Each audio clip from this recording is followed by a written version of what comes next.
Installation ಮಾಡಬೇಡಿ ಅಂತೇಳಿ notice ಕಳಿಸ್ತಾನೆ. 6 ತಿಂಗಳು ಆದ್ರೂ ಇಲ್ಲಿವರೆಗೂ ಭೂ ಪರಿವರ್ತನೆಗೆ ಬೇಕಾಗಿರೋ ದಿನಗಳು ಎಷ್ಟಂದ್ರೆ ಕೇವಲ 15 ದಿನಗಳು. ಕಾನೂನಲ್ಲಿರೋದಿಷ್ಟು ಕೇವಲ 15 ದಿನಗಳು ಮಾತ್ರ ಭೂ ಪರಿವರ್ತನೆಗೆ ಅವಕಾಶ ಇರುತ್ತೆ. ಒಬ್ಬ ಗ್ರಾಮ ಪಂಚಾಯತಿಯ PDO ಅಧಿಕಾರಿಗೂ 8/7/2024 ಒಂದು ನೋಟಿಸ್ ಕಳಿಸ್ತಾರೆ ಕಂಪನಿಯವರಿಗೆ. ನೀವು ಭೂ ಪರಿವರ್ತನೆ ಆಗದೆ ನೀವು ಇನ್ಸ್ಟಾಲೇಷನ್ ಮಾಡ್ತಾ ಇದ್ದೀರಾ, ನೀವು ಭೂ ಪರಿವರ್ತನೆ ಮಾಡಿದ ನಂತರ ನಾನು ನಿರಪೇಕ್ಷಣ ಪ್ರಮಾಣ ಪತ್ರ ಕೊಡ್ತೀನಿ ಅಂದ್ರೆ NOC ಅನ್ನು ಕೇಳ್ತಾರೆ. ಆ NOC ಕೇಳೋಕ್ಕಿಂತ ಮುಂಚಿತವಾಗಿ ನಮಗೆ ಬಂದ ಮಾಹಿತಿ, ಆದ್ರೆ ಅದ್ರ ದಾಖಲೆ ಇಲ್ಲ. ನಮಗೆ ಬಂದ ಮಾಹಿತಿ ಏನಂದ್ರೆ 9,60,000 ರೂಪಾಯಿಗಳನ್ನು ಪಂಚಾಯತಿಯ ಅಕೌಂಟಿಗೆ ಜಮಾ ಮಾಡಿದ್ದಾರೆ ಅಂತ ಹೇಳ್ತಾರೆ. ಎಷ್ಟು? 9,60,000 ರೂಪಾಯಿಗಳನ್ನು ಪಂಚಾಯತಿಯ ಅಕೌಂಟಿಗೆ ಜಮಾ ಮಾಡಿದ್ದಾರೆ. ಸೊ ಪಂಚಾಯತಿ ಅಕೌಂಟಿಗೆ ಜಮಾ ಮಾಡಿದ್ಮೇಲೆ PDO ಅವರು ಆ ಅನುದಾನ ಅಥವಾ ಆ ಒಂದು ಮೊತ್ತ ಯಾವುದರಿಂದ ಬಂದಿದೆ ಅಂತ ಅವ್ರಿಗೆ ಗೊತ್ತಾದ್ಮೇಲೆ ಅದನ್ನ ಅವರು ಹಿಂತಿರುಗಿಸ್ಬೇಕಾಗಿತ್ತು. ಅಥವಾ ಆ ದುಡ್ಡರ ಮೇಲೆ ನಮಗೆ ಈ ಭೂ ಪರಿವರ್ತನೆ ಆಗ್ಲಿದ್ದಲ್ಲೇ ನಮ್ಗೆ ಈಗ ಅಕೌಂಟಿಗೆ ದುಡ್ಡು ಹಾಕಿದ್ದೀರಿ ಅಂತೇಳಿ ಅವರಾದ್ರೂ ಒಂದು PCR ಆಕ್ಟ್ ಅಲ್ಲಿ ಅವ್ರು ಕೇಸ್ ಮಾಡ್ಬೋದಾಗಿತ್ತು. ಸೊ ಇವ್ರು ಯಾಕೆ ದುಡ್ಡು ಹಾಕಿದ ಮೇಲೆನೆ ಇವ್ರು ರಿಟರ್ನ್ ಯಾಕೆ ಮಾಡಲಿಲ್ಲ? ಸೊ ಇಲ್ಲಿ ಅಧಿಕಾರಿಗಳ ಬಾಯಿ ಮುಚ್ಚಿದ್ದಾರೆ ಅಂತ ನಮ್ಮ ಒಂದು ಆರೋಪ ಹೇಳ್ತಾ ಇದ್ದಾರೆ. ಅದಕ್ಕೂ ನಾವು ದಾಖಲೆಗಳು ಕೇಳಿದ್ದೀವಿ, ನೋಡೋಣ ಅದು ಕೊಡುತ್ತಾರೆ ಇಲ್ಲ ಗೊತ್ತಿಲ್ಲ, ಆ ಮಟ್ಟಿಗಿದೆ. ಸೊ ಹಾಗಾಗಿ ನಮಗೆ ಇಷ್ಟೊಂದು ಸುಮಾರು ಇಂಧನ ಇಲಾಖೆಯಲ್ಲಿ ಕೇಳಿರುವಂತವ್ರು ಏನಂತಂದ್ರೆ 1,927.60 ಕೋಟಿ ರೂಪಾಯಿಗಳು ಒಂದು ಇದು ಅಂತ್ಯಕ್ಕೆ ಬಂದಿದೆ ಅಂತ. 2023 ಅಂತ್ಯಕ್ಕೆ ಏನ್ ಮಾಡಿದೆ ಅಂದ್ರೆ ಅಷ್ಟು ಕೋಟಿ ರೂಪಾಯಿಗಳನ್ನು ಇದರಿಂದ ಬರ್ತಾ ಇದೆ. ಅಷ್ಟು ಕೋಟಿಯ ಪ್ಲಾಂಟೇಶನ್ ಅಂತ ಹೇಳ್ತಾ ಇದಾರೆ. ಅಂದಾಗ ಇಷ್ಟು ಕೋಟಿಗಟ್ಟಲೆ ಇನ್ವೆಸ್ಟ್ಮೆಂಟ್ ಮಾಡುವಂತ ಕಂಪನಿಗಳು ಯಾಕೆ ಸರ್ಕಾರಕ್ಕೆ ಟ್ಯಾಕ್ಸ್ ಕಟ್ಟಕ್ಕಾಗಲ್ವಾ? ಭೂ ಪರಿವರ್ತನೆ ಮಾಡ್ಕೊಳಕ್ಕಾಗಲ್ವಾ? ಸೊ ಭೂ ಪರಿವರ್ತನೆ ಅಂದ್ರೆ ನಮ್ಮ ಹಣ ಬಲ ಇದೆ, ನಾವ್ ಯಾರು ಬೇಕಾದ್ರೂ ದುಡ್ಡು ಕೊಟ್ಟು ನಾವು ಬಾಯಿ ಮುಚ್ಚಿಸ್ಬೋದು.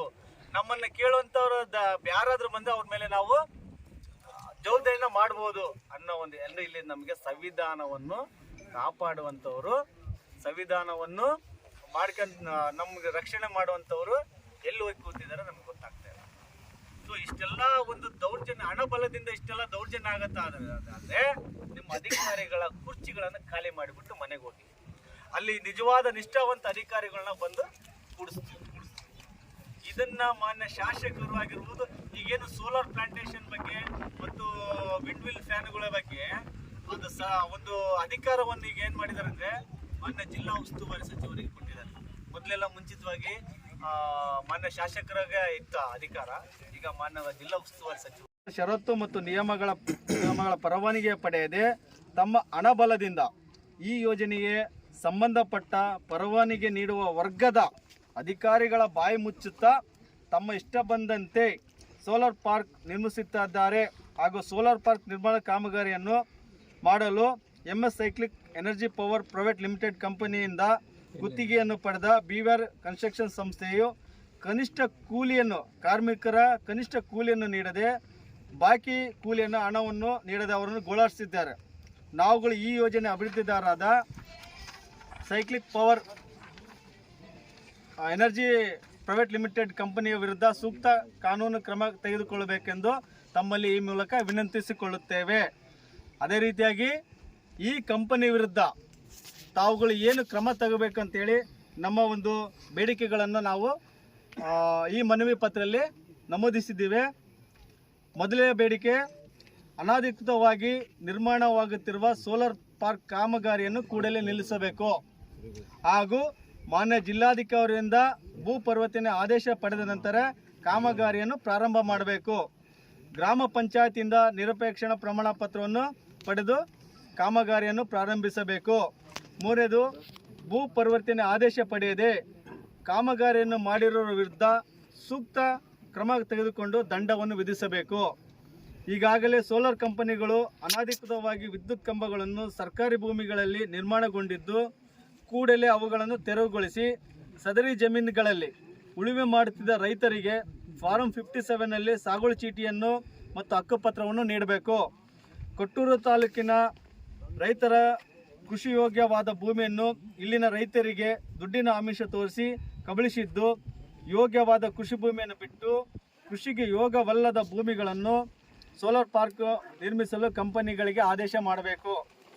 ಸೋಲಾರ್ ಕಂಪನಿಗಳು ಭಾರಿ ವಾಹನಗಳ ಸಾರ್ವಜನಿಕ ರಸ್ತೆಗಳು ಸಂಚರಿಸಿದ ಕಾರಣ ರಸ್ತೆಗಳು ಹಾಳಾಗಿದ್ದು, ಸದರಿ ಹಾಳಾಗಿರೋ ರಸ್ತೆಗಳು ಕಂಪನಿಯವರು ಕೂಡಲೇ ಸರಿಪಡಿಸುವಂತೆ ಆದೇಶ ಮಾಡಬೇಕಂತೇಳಿ ಈ ಒಂದು ಮನವಿ ಮೂಲಕ ನಾವು ಮಾನ್ಯ ಜಿಲ್ಲಾಧಿಕಾರಿಗಳಿಗೆ ಕೊಡ್ತಾ ಇದ್ದೀವಿ.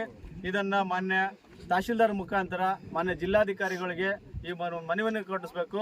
ಆಮೇಲೆ ಈ ಬೇಡಿಕೆ ಏನಿದೆಯಲ್ಲ, ಕೂಡಲೇ ಈಗೇನು ಕನಿಷ್ಠ ಕೂಲಿ ಕೊಡದೆ ಮತ್ತು ಅನಧಿಕೃತವಾಗಿ ನಿರ್ಮಾಣವಾಗಿದ್ದಾರಲ್ಲ, ಆಮೇಲೆ NOC ಪಡೆದೇ ನೋಟಿಸ್ ಹಚ್ಚಿದ್ದಾರೆ. ಸೊ ಇದರ ವಿರುದ್ಧವಾಗಿ ಕೂಡಲೇ ಈ ಕಂಪನಿ ವಿರುದ್ಧವಾಗಿ PCR ಆ್ಯಕ್ಟನ್ನು ಅವ್ರ ಮೇಲೆ ಕೇಸ್ ದಾಖಲಿಸ್ಬೇಕಂತ ನಾವು ವಿಶೇಷವಾಗಿ ಮಾನ್ಯ ತಹಶೀಲ್ದಾರಲ್ಲಿ ಕೇಳ್ಕೊಳ್ತಿದ್ದೀವಿ ಸರ್.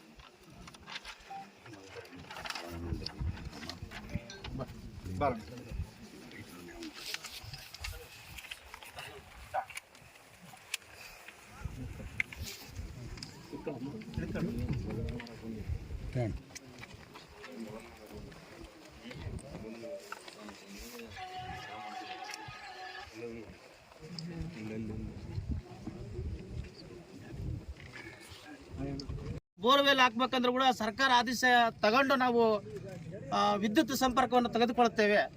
ಆದರೆ 2600 ಕೋಟಿಯಲ್ಲಿ ನಿರ್ಮಾಣವಾಗುತ್ತಿರುವ ಈ ಪವರ್ ಪ್ಲಾಂಟನ್ನು ಹಾಕ್ಬೇಕಂದ್ರೆ ಒಂದು ಪರವಾನಗಿ ಇಲ್ಲದೆ ಒಂದು ಪವರ್ ಪ್ಲಾಂಟನ್ನು ನಿರ್ಮಾಣ ಮಾಡುತ್ತಿರ್ತಾರೆ. ಈ ಮಾಹಿತಿಯನ್ನು ನಾವು ಜಿಲ್ಲಾಧಿಕಾರಿಗಳಲ್ಲಿ ಕೇಳಿಕೊಂಡಾಗ ಯಾವುದೇ ಅವರು ಪರವಾನಗಿ ತೆಗೆದುಕೊಂಡಿಲ್ಲ ಅಂತ ತಿಳಿಸಿರ್ತಾರೆ. ಮತ್ತು ತಾಲೂಕು ದಂಡಾಧಿಕಾರಿಗಳು ವಿಚಾರ ಮಾಡಿದಾಗ ಅವರು ಸಹ ತಿಳಿಸಿರ್ತಾರೆ. ಮತ್ತು ಅದೇ ರೀತಿ ಗ್ರಾಮ ಪಂಚಾಯತಿ PDO ಸಾಹೇಬರನ್ನು ಕೇಳಿಕೊಂಡಾಗ ಅವರು ಸಹ ಯಾವುದೇ ಥರದ ನಮ್ಮಲ್ಲಿ NOCಯನ್ನು ತೆಗೆದುಕೊಂಡಿಲ್ಲ ಅಂತ ತಿಳಿಸಿರ್ತಾರೆ. ಆದ ಕಾರಣ ರೈತರ ಪರವಾಗಿ ಮತ್ತು ನಮ್ಮ ದಲಿತರ SC/ST ಸಮುದಾಯದವರು ಸುಮಾರು 30-40 ವರ್ಷದಿಂದ ಉಳುಮೆ ಮಾಡತಕ್ಕಂಥ ಭೂಮಿಯನ್ನು 57ನಲ್ಲಿ ಹಾಕಿದಾಗ ಇದು ಗೋಮಾಳಕ್ಕೆ ಬೇಕಾಗುತ್ತದೆ, ಇನ್ನೊಂದು ಕೆಲಸಕ್ಕೆ ಬೇಕಾಗುತ್ತದೆ ಸ್ಥಗಿತಗೊಳಿಸಿರ್ತಾರೆ. ಆದರೆ ಇಂಥ ಪವರ್ ಪ್ಲಾಂಟನ್ನು ನಿರ್ಮಾಣ ಮಾಡುತ್ತಿರುವ ಪ್ರೈವೇಟ್ ಕಂಪನಿಗಳಿಗೆ, ಖಾಸಗಿ ಕಂಪನಿಗಳಿಗೆ ಕೊಡ್ತಿರ್ತಾರೆ. ಅದರ ವಿರುದ್ಧವಾಗಿ ಇವತ್ತಿನ ದಿನ ನಾವು ಈ ಪರವಾನಗಿ ಇಲ್ಲದಂಥ ಕಂಪನಿಯನ್ನು ಬಂದ್ ಮಾಡಬೇಕು, ರದ್ದು ಮಾಡಬೇಕು. ಮತ್ತೆ ನಮ್ಮ ಉಳುಮೆ ಮಾಡತಕ್ಕಂಥ 34 ವರ್ಷದಿಂದ ಏನು ರೈತರು ಇರ್ತಾರೆ ಅವರಿಗೆ ಆ ಭೂಮಿಯನ್ನು ಉಳುಮೆ ಮಾಡಲು ಅವಕಾಶ ಮಾಡಿ ಹಕ್ಕುಪತ್ರ ನೀಡಬೇಕಂತ ಕೇಳಿಕೊಳ್ಳುತ್ತಾ ನಮ್ಮ ಇವತ್ತಿನ ಹೋರಾಟದ ವಿಷಯವನ್ನು ಒಂದು ಮನವಿ ಪತ್ರ ಮೂಲಕ ಮಾಡಿರ್ತೇವೆ. ಅದನ್ನು ಓದುತ್ತಾ ದಂಡಾಧಿಕಾರಿಗಳಿಗೆ ಮನವಿಯನ್ನು ಕೊಡುತ್ತೇವೆ. ಸೊ ಇದು ಮನವಿಯನ್ನು ನಾವು ಈಗ ಹೋಗ್ತಾ ಇದ್ದೀವಿ. ಮಾನ್ಯ ಜಿಲ್ಲಾಧಿಕಾರಿಗಳ ಕಾರ್ಯಾಲಯ ಹೊಸಪೇಟೆ, ವಿಜಯನಗರ ಜಿಲ್ಲೆ. ಮಾನ್ಯರೇ, ವಿಷಯ ವಿಜಯನಗರ ಜಿಲ್ಲೆಯ ಕೊಟ್ಟೂರು ತಾಲೂಕು ಕನ್ನನಾಯಕನಕಟ್ಟೆ ಗ್ರಾಮದ ಹತ್ತಿರ ನಿರ್ಮಾಣವಾಗುತ್ತಿರುವ ಮತ್ತು ಮಾನ್ಯ ಜಿಲ್ಲಾಧಿಕಾರಿಗಳ ಪರವಾನಗಿ ಪಡೆಯದೆ ಅನಧಿಕೃತವಾಗಿ ನಿರ್ಮಿಸುತ್ತಿರುವ ಸೋಲಾರ್ ಕಂಪನಿ ವಿರುದ್ಧ ಸೂಕ್ತ ಕಾನೂನು ಕ್ರಮ ತೆಗೆದುಕೊಳ್ಳುವ ಬಗ್ಗೆ ಮೇಲ್ಕಂಡ ವಿಷಯಕ್ಕೆ ಸಂಬಂಧಿಸಿದಂತೆ ನಾವೆಂದರೆ ದಲಿತ ವಿಮೋಚನೆ ಮಾನವ ಹಕ್ಕುಗಳ ವೇದಿಕೆ, ಡಾಕ್ಟರ್ ಬಿ ಅಂಬೇಡ್ಕರ್ ಯುವ ಸೇನೆ ಮತ್ತು ಕರ್ನಾಟಕ ರಾಜ್ಯ ದಲಿತ ಸಂಘರ್ಷ ಸಮಿತಿ, ಹಸಿರು ಸೇನೆ ಬೆಂಗಳೂರು ಇವರ ಸಹಯೋಗದೊಂದಿಗೆ ವಿಜಯನಗರ ಜಿಲ್ಲೆ ವತಿಯಿಂದ ದಿನಾಂಕ 29/1/2025 ಬುಧವಾರದಂದು ವಿಜಯನಗರ ಜಿಲ್ಲೆಯ ಕೊಟ್ಟೂರು ತಾಲೂಕಿನ ಕನ್ನನಾಯಕನಕಟ್ಟೆ ಗ್ರಾಮದ ಹತ್ತಿರ ನಿರ್ಮಾಣವಾಗುತ್ತಿರುವ MS cyclic energy power private limited company ಹಂಚಿಕೆಯಾಗಿರುವ ಸೌರ ಪಾರ್ಕ್ ಸಾಮರ್ಥ್ಯ 175 ಮೆಗಾವ್ಯಾಟು ಖಾಸಗಿ ಸೌರ ವಿದ್ಯುತ್ ಪಾರ್ಕ್ ಅನುಷ್ಠಾನಗೊಂಡಿದ್ದು, ಈ ಸಂಸ್ಥೆಯ ಅಭಿವೃದ್ಧಿದಾರರು ಸದರಿ ಯೋಜನೆಯನ್ನು ಅನುಷ್ಠಾನಗೊಳಿಸುವ ಮುಂಚಿತ ಹಾಗೂ ಕರ್ನಾಟಕ ರಾಜ್ಯ ರೈತ ಸಂಘ ಹಾಗೂ ಹಸಿರು ಸೇನೆಗಳ ವತಿಯಿಂದ ಈ ದಿನ ಈ ಒಂದು ಸ್ಥಳದಲ್ಲಿ ಪ್ರತಿಭಟನೆ ಮಾಡಿ ವಿವಿಧ ಬೇಡಿಕೆಗಳಿಗಾಗಿ ತಾವೆಲ್ಲರೂ ಮನವಿ ಪತ್ರ ಕೊಟ್ಟಿದ್ರಿ. ಈ ಬಗ್ಗೆ ನಾವು ಮಾನ್ಯ ಜಿಲ್ಲಾಧಿಕಾರಿಗಳಿಗೆ ಚರ್ಚೆ ಮಾಡಿ ನಿಯಮಾನುಸಾರ ಯಾರು ತಪ್ಪಿತಸ್ಥರ ವಿರುದ್ಧ ನಾವು ಅಗತ್ಯ ಕ್ರಮವನ್ನು ಕೈಗೊಳ್ತೀವಿ. ಈ ತಮ್ಮ ಬೇಡಿಕೆಗಳೆಲ್ಲವನ್ನು ಕೂಡ ಜಿಲ್ಲಾಧಿಕಾರಿಗಳ ಗಮನಕ್ಕೆ ನಾನು ತರಲಿಕ್ಕೆ ಕ್ರಮ ಕೈಗೊಳ್ತೀನಿ ಅಂತ ಹೇಳ್ತಾ ನಮಸ್ಕಾರ. ಸರ್ ಒಂದೇ ಒಂದು ಪ್ರಶ್ನೆ ಸರ್. ಈಗ ಇಷ್ಟೆಲ್ಲ DC ಅವರೇ ಯಾವುದೇ ಪರ್ಮಿಷನ್ ಕೊಟ್ಟಿಲ್ಲ ಅಂತಂದು ನೇರವಾಗಿ ಬ್ಯಾನರ್ ಮೂಲಕ ಇವತ್ತು ಧರಣಿ ಕುಂತ್ಕೊಂಡಿದ್ದಾರೆ. ಇಷ್ಟೆಲ್ಲ ಆಗುವವರೆಗೂ ಅಧಿಕಾರಿಗಳು ಏನು ಮಾಡ್ತಾ ಇದ್ರು ಅನ್ನೋ ಒಂದು ಪ್ರಶ್ನೆ ಕಾಡ್ತಾ ಇದೆ ಸರ್. ಅದಕ್ಕಾಗಲೇ ನಾವು ಸೋಲಾರ್ ಕಂಪ್ನಿಯವರಿಗೂ ಕೂಡ ನಮ್ಮ ಕಚೇರಿಯಿಂದ 2 ಬಾರಿ ಕೂಡ ನೋಟಿಸ್ ಕೊಟ್ಟಿದ್ದೀವಿ. ಅವರೇನು ಸರ್ಕಾರದಿಂದ ಪರವಾನಗಿ ಪಡ್ಕೊಂಡಿದ್ದೆ ಕಂಪ್ನಿಯವರು ಈ ಸೋಲಾರ್ ಪಾರ್ಕನ್ನು ಇನ್ಸ್ಟಾಲ್ ಮಾಡಲಿಕ್ಕೆ. ಅದ್ರ ಪ್ರಕಾರ ಅವರು ಏನು ಷರತ್ತುಗಳನ್ನು ಉಲ್ಲಂಘನೆ ಆಗಿದೆ ಅಂತ ಹೇಳ್ತಾ ಇದ್ದಾರೆ. ಆ ಪ್ರಕಾರ ನೀವು ಅದ್ರ ಬಗ್ಗೆ ವಿತ್ ಡಾಕ್ಯುಮೆಂಟ್ಸ್ ನಮಗೆ ನಿಮ್ಮದು ಎಕ್ಸ್ಪ್ಲನೇಷನ್ ಕೊಡಂತ ಕೇಳಿ ನೋಟಿಸ್ ಕೊಟ್ಟಿದ್ದೀವಿ. ಈಗಾಗಲೇ ಒಂದು ಸಲ ಅವರು ಸ್ಪಷ್ಟನೆ ಕೊಟ್ಟಿದ್ದಾರೆ, ನಮಗೆ ಅವ್ರು ಕೊಟ್ಟಿರೋಂಥ ಸ್ಪಷ್ಟನೆ ಸರಿ ಅನಿಸಿಲ್ಲ. ಮತ್ತೊಂದು ಸಲ ನಾನು ನೋಟಿಸ್ ಕೊಟ್ಟಿದ್ದೀನಿ. ಅವ್ರು ಏನು ಕಂಪ್ನಿಯ ಕಡೆಯಿಂದ ಅವರು ಲೀಗಲಾಗಿ ಒಪಿನಿಯನ್ ಕೊಡ್ತಾರೋ ಆ ಪ್ರಕಾರ ನಮಗೆ ಕಾನೂನು ಪ್ರಕಾರ ಏನು ಅವಕಾಶ ಇದೆ ಅದ್ರ ಪ್ರಕಾರ ನಾವು ಕೆಲಸ ಮಾಡ್ತೀವಿ. ನೀವು ಸ್ಟಾಪ್ ಮಾಡಂತ ಹೇಳಿದ್ರೆ ಸರ್ ಮುಂಚೆ ಯಾವುದು ಇಲ್ಲಿಗೆ ಬಂದು ನೀವು ಪರಿಶೀಲನೆ ಮಾಡಿದ್ರೆ ನೋಟಿಸ್ ಕೊಟ್ಟಿದ್ದೀವಿ. ಇಲ್ಲಿ ಕೆಲಸ ಆಗ್ತಿದೆ ಅಂದ ತಕ್ಷಣ ನಾವು ಅದಕ್ಕೆ ನೋಟಿಸ್ ಕೊಟ್ಟಿದ್ದೀವಿ. ಯಾವ ತಹಸೀಲ್ದಾರ್ ನೋಟಿಸಿಗೆ ಕೂಡ ಸ್ಪಂದಿಸಿಲ್ಲ ಅವರು. ನೋಟಿಸ್ಗೆ ಅವರು ಲಿಖಿತವಾಗಿ ಉತ್ತರ ಕೊಡಬೇಕು. ಲಿಖಿತವಾಗಿ ಉತ್ತರ ಕೊಟ್ಟರೆ ನಾವು ಡಿ ಸಿ ಗಮನಕ್ಕೆ ತಂದು. ಸರ್ ಇನ್ನೊಂದು, ಈಗ ರೈತರು 57 ಫಾರಮ್ಗಳೆಲ್ಲ ಅರ್ಜಿ ಹಾಕಿದ್ದಾರೆ. ಇವತ್ತು ಸರ್ಕಾರನೇ ಅದನ್ನು 57 ಕೊಡಲ್ಲ ಅಂತ ಹೇಳ್ತಾ ಇದ್ದಾರೆ. ಆದರೆ ಇಂಥ ಒಂದು ದೊಡ್ಡ ದೊಡ್ಡ ಕಂಪ್ನಿಗಳಿಗೆ, ಖಾಸಗಿ ಕಂಪ್ನಿಗಳಿಗೆ ಪರ್ಮಿಷನ್ ಇಲ್ದಲ್ಲಿ ಇಷ್ಟೆಲ್ಲ ಮಾಡ್ತಾ ಇದ್ದಾರಲ್ಲ, ಇದಕ್ಕೆ ಕೇಳೋರು ಯಾರು ಇಲ್ದಂಗೆ ಆಗಿದೆ ಸರ್. ಇದನ್ನು ಅಸೆಂಬ್ಲಿ ಒಳಗೆ ಸತಿಗೆ ಮಾನ್ಯ ಶಾಸಕರು ಸಹ ಶ್ರೀನಿವಾಸ ಶಾಸಕರು ಸಹ ಮಾತನಾಡಿದ್ದಾರೆ. ಈಗ ಇದೆಲ್ಲ ಗೊತ್ತಿದ್ರು ಇಷ್ಟೆಲ್ಲ ದೊಡ್ಡ ರೀತಿಯಲ್ಲಿ ಕಬಳಿಕೆ ಮಾಡಿದ್ದಾರೆ. ಸುಮಾರು 2,500 ಕೋಟಿಗೂ ಹೆಚ್ಚು ಇನ್ವೆಸ್ಟ್ ಮಾಡಿದ್ದಾರೆ ಅಂತಂದು ಹೇಳ್ತಾ ಇದ್ದಾರೆ ಸರ್ ಹೋರಾಟಗಾರರು. ಅದಕ್ಕಾಗಿ ತಾವೇನು ಹೇಳ್ತಾರೆ ಸರ್? ಅಲ್ಲ, ಸೋಲಾರ್ ಕಂಪ್ನಿಯವರು ಏನಿದ್ದಾರೆ ಅವರು ಸರ್ಕಾರದಿಂದ ಅನುಮತಿ ತಗೊಂಡು ಮಾಡಬೇಕಾದ್ರೆ ಷರತ್ತುಗಳನ್ನು ಉಲ್ಲಂಘಿಸಿದ್ದಾರೆ ಅನ್ನೋದು ಈಗ ಸಂಘಟನೆಗಳದು ಆರೋಪ. ಸೊ ಅದಕ್ಕೆ ಸಂಬಂಧಪಟ್ಟಂಗೆ ನಾವು ಈಗ ಅವ್ರ ಕಂಪ್ನಿಯವ್ರಿಗೂ ಕೂಡ ನೋಟಿಸ್ ಕೊಟ್ಟಿದ್ವಿ. ಅವ್ರ ಕಡೆಯಿಂದ ಉತ್ತರ ತೊಗೊಂಡ್ಬಿಟ್ಟು ಲೀಗಲಾಗಿ ಏನು ಆ್ಯಕ್ಷನ್ ಇದೆ ಖಂಡಿತ ನಾವು ಸರ್ ಅದೇ ಕೆಲಸ ಮೊದಲೇ ಮಾಡ್ಬೋದಾಯ್ತು ಸರ್. ನಮ್ಮ ಗಮನಕ್ಕೆ ಬಂದ ತಕ್ಷಣ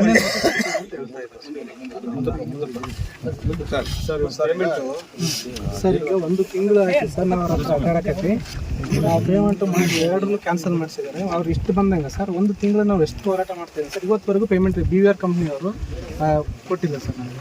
ಈಗ ತಾವು ಕೆಲಸ ಮಾಡಿದ್ದು ಪೇಮೆಂಟ್ ಆಗಿಲ್ಲ ಅಂತಂದರೆ ಕಂಪ್ನಿ ವಿರುದ್ಧ ನೀವು ಕಂಪ್ಲೇಂಟ್ ಕೊಟ್ಟು ಅವ್ರ ಮೇಲೆ ಆ್ಯಕ್ಷನ್ ಮಾಡ್ಕೊಬೋದು. ನಿಮ್ಗೆ ಅವಕಾಶ ಇದೆ, ಅದ್ರಾಗೇನು ಯಾರೂ ನಿಮಗೇನು ತಡೆ ಹಿಡಿಯಲ್ಲ ಯಾವುದು ಕೂಡ. ನಾವು ಅದಕ್ಕೆ ಸಂಬಂಧಪಟ್ಟಾಗ ನಮ್ಮದೇನು ಸೂಚನೆ ಕೊಡೋದಿದ್ರೆ ನಾನು ಪೊಲೀಸ್ ಇಲಾಖೆಯವರಿಗೆ ನಮ್ಮ ಇನ್ಸ್ಪೆಕ್ಟರ್ಗೆ ಕೊಡ್ತೀವಿ. ಆಗ್ಬೋದು.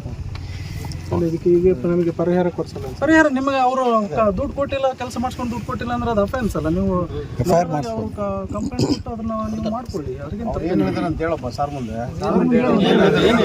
ಅವ್ರು ಏನು ಹೇಳಿದ್ರು, ಏನು ಮಾಡ್ಕೊಂತ ಮಾಡ್ಕ ಇಲ್ಲಿ ಹೋಗ್ತೀವಿ. ಎಲ್ಲಿ ಹೋಗೋದು ಬೇಡ, ಪೊಲೀಸ್ ಸ್ಟೇಷನ್ಗೆ ಹೋಗೋದು. ಸರ್ ನಾವು ಬೇಸಾಯ ಮಾಡೋಕ್ರೆ ಹಿಂಗೆ ಎತ್ತು ಬಿಚ್ಚಕಾಗ ಓಡಿದ್ರೆ ಎತ್ತ ಫೋನ್ ಸಿಕ್ಕತ್ತ. ಅದನ್ನ ಚಪ್ರದಳ್ಳಿ ಬಸವರಾಜಪ್ಪ ಅದು ಮೇಜ ಉಂಟು ಒಳಕ್ ಮಾಡಿ ಉಕ್ಕ ಅಂತಂದ್ರೆ ಏನು ಮಾಡ್ತೀನಿ ನಾನು ಹಿಂಗೆ ಹೋಗ್ಯದಂತ ಹೋಗಿ ಅಂತ ಬಂದು ಈಗ ವಾರ ಅದಕ್ಕೆ ಏನು ಅವ್ರಿಗೆ ಏನು ಮಾಡ್ಬೇಕು ಹೇಳಿ ನೀವು ಸಾಹೇಬ್ರು ಬಂದು. ಆಯ್ತು, ಅದಕ್ಕೆ ನಿಮಗೆ ತೊಂದರೆ ಆಗ್ತಾ ಇದೆಯಲ್ಲ. ಹೌದು ಸರ್, ಅದಕ್ಕೆ ಕೂಡ ನಾವು ಅವರಿಗೆ ನೋಟಿಸ್ ಕೊಟ್ಟು ರೈತರಿಗೆ ಅಕ್ಕಪಕ್ಕದ ಹೊಲದ ರೈತರಿಗೆ ಕೆಲಸ ಮಾಡ್ಕೊಂಡ್ರು ಕೂಡ ಅಕ್ಕಪಕ್ಕದ ಹೊಲದ ರೈತರಿಗೆ ಯಾವುದೇ ರೀತಿ ಬೇಸಾಯಕ್ಕೆ ತೊಂದರೆ ಆಗ್ಲಾರ್ದಂಗೆ ಕೆಲಸ ಮಾಡ್ಕೋಕೆ ಅವ್ರಿಗೆ ನಾವು ಇನ್ಸ್ಟ್ರಕ್ಷನ್. ಈಗೇನು ರೈತರು ಹೇಳ್ತಿದಾರಲ್ಲ, ಅವರಿಗೆ 5 ಅಡಿ ಡಿಸ್ಟೆನ್ಸ್ ಬಿಟ್ಬಿಟ್ಟು ಒಳಗಡೆ ಹಾಕೊಂಡ್ಬಿಡ್ರಿ. ಯಾಕಂದ್ರೆ ಬದುಕಿಗಿಂತ ಒಳಗಡೆ ಬಿಟ್ಕೊಂಡ್ಬಿಟ್ರೆ ಪಕ್ಕದ ಹೊಲದವರಿಗೆ ಯಾರಿಗೂ ತೊಂದರೆ ಆಗಲ್ಲ. ಅಲ್ಲ ಸರ್, ಇವಾಗ ನೀವು ತೆರವುಗೊಳಿಸು ಅಂತ ಹೇಳ್ತಾ ಇದೀರಿ, ಮತ್ತೆ 10 ಅಡಿ ಹಾಕಿ ಅಂತ ಪರವಾನಿಗೆ ತಗೊಂಡ ಮೇಲೆ ನಾವ್ ಹೇಳ್ತೀವಿ. ಈಗಲ್ಲ, ಪರವಾನಿಗೆ ತಗೊಂಡ ಮೇಲೆ ನಾವೇನಿದೆ ತೊಂದರೆ ಮಾಡಲ್ಲ ಯಾರಿಗೆ. ಪರವಾನಿಗೆ ತೆಗೆದಾಗ ಮಾಡಿದ್ರೆ ನಾವು ಅಬ್ಜೆಕ್ಷನ್ ಮಾಡ್ತೀವಿ, ಕೇಳ್ತೀವಿ ಎಲ್ಲ ರೈತರ ಪರವಾಗಿ, ಎಲ್ಲ ದಲಿತರ ಪರವಾಗಿ. ಮತ್ತೆ ಆಮೇಲೆ ನಮ್ಗೆ ಆದಷ್ಟು ಬೇಗ ಮಾಡಬೇಕು. ಮಾಡದೇ ಇದ್ದ ಕಾರಣದಲ್ಲಿ ನಮ್ದು ಒಂದು ಪ್ರಶ್ನೆ ಸರ್. ಈಗ 29 ವರ್ಷ 11 ತಿಂಗಳವರೆಗೆ ಲೀಸ್ ಇತ್ತು ಅಂದ್ರೆ ಸರ್. ಸೊ ಅಷ್ಟು ವರ್ಷಕ್ಕೆ 5 ವರ್ಷಕ್ಕೆ 3 ವರ್ಷಕ್ಕೆ ಇದು ಚೇಂಜ್ ಮಾಡ್ಕೋಬೋದಲ್ಲ ಸರ್ ಅಗ್ರಿಮೆಂಟ್ಗಳು? ಯಾಕೆ ಅಷ್ಟು ವರ್ಷ? ಈಗ ಸುಪ್ರೀಂ ಕೋರ್ಟ್ ಅಲ್ಲಿ 16 ವರ್ಷ ಆದ್ಮೇಲೆ ಆ ಲ್ಯಾಂಡ್ ಯಾರು ಉಳಿಮೇಲೆ ಇರ್ತಾನೋ ಅವನಿಗೆ ಕೊಡ್ಬೇಕು. ಪರ್ಮಿಷನ್ ಇಲ್ಲಲ್ಲ, ಈಗ ಪರ್ಮಿಷನ್ ಮತ್ತೆ ಲೀಗಲ್ ಆಗಿ ಅವರು ಡಾಕ್ಯುಮೆಂಟ್ ಮಾಡ್ಕೊಂಡಿದ್ದಾರೆ. ಪರ್ಮಿಷನ್ ಆಗಿಲ್ಲಲ್ಲ, ಎಲ್ಲ ಮಾಡ್ತಾ ಇದ್ದೀರಿ. ಅದು ಸರ್ಕಾರದ ನೀತಿಗೆ ಸಂಬಂಧಪಟ್ಟ ವಿಚಾರ. ಈಗ ನಾನು ತಹಶೀಲ್ದಾರ್ ಹಂತದಲ್ಲಿ ಅದು ಮಾಡುವಂಥದ್ದಲ್ಲ. ನಿಮ್ಮ ಬೇಡಿಕೆಗಳೇನಿದಾವೆ ಅದನ್ನು ನಾನು ಜಿಲ್ಲಾಧಿಕಾರಿ ಮೂಲಕ ಬಗೆಹರಿಸ್ತೀನಿ. Thank you.